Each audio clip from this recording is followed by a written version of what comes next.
These are the Daily Tech headlines for Tuesday, July 16th, 2024. I'm Rob Dunwood. The new net neutrality rules that were set to go into effect on July 22nd are on hold. A U.S. appeals court said it was temporarily putting the U.S. Federal Communications Commission's reinstatement of net neutrality rules on hold until August 5th, as it considers legal challenges from the broadband industry. The FCC voted along party lines in April to reinstate rules rescinded in 2017 during the Trump administration. The Sixth Circuit U.S. Court of Appeals said that the stay was needed to provide sufficient opportunity to consider the merits of the request of the halt of the rules as a legal challenge proceeds. Reinstating net neutrality has been a priority for the Biden administration, who signed a July 2021 executive order encouraging the FCC to reinstate the rules adopted in 2015 under then-President Barack Obama. The UK Competition and Markets Authority is investigating Microsoft's investment in Inflection AI. The CMA said Tuesday that it was opening a formal Phase 1 merger probe into the partnership, setting a September 11th deadline on whether to escalate it to an in-depth investigation. Microsoft's $650 million investment has been characterized as an acqui-hire without the acquisition part. In addition to licensing Inflection AI software, Microsoft hired most of the startup staff, including Mustafa Suleyman, who is now the CEO of Microsoft AI.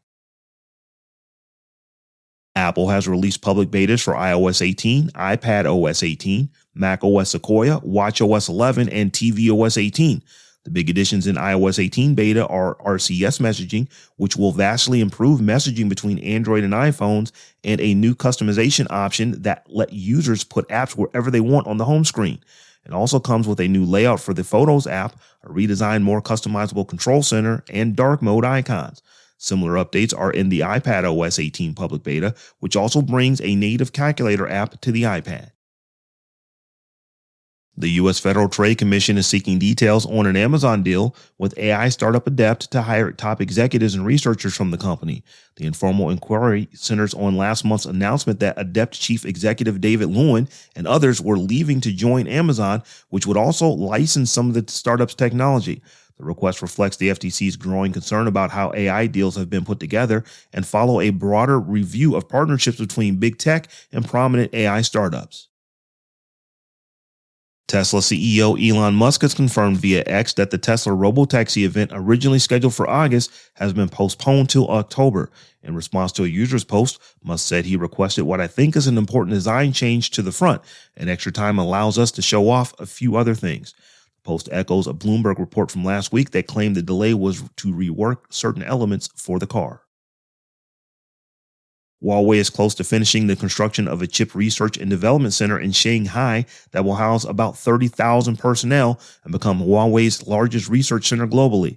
The site covers 1.6 million square meters, and it has its own road network, a small railway system, and elevated bridges. The $1.4 billion facility will pursue breakthroughs in semiconductors for devices, wireless networks, and the Internet of Things, said a state media report in January. Record labels Universal, Sony, and Warner are suing Verizon, alleging that the internet service provider violated copyright law by continuing to serve customers accused of pirating music. Verizon knowingly provides its high-speed service to a massive community of online pirates, said the complaint filed in the U.S. District Court of the Southern District of New York.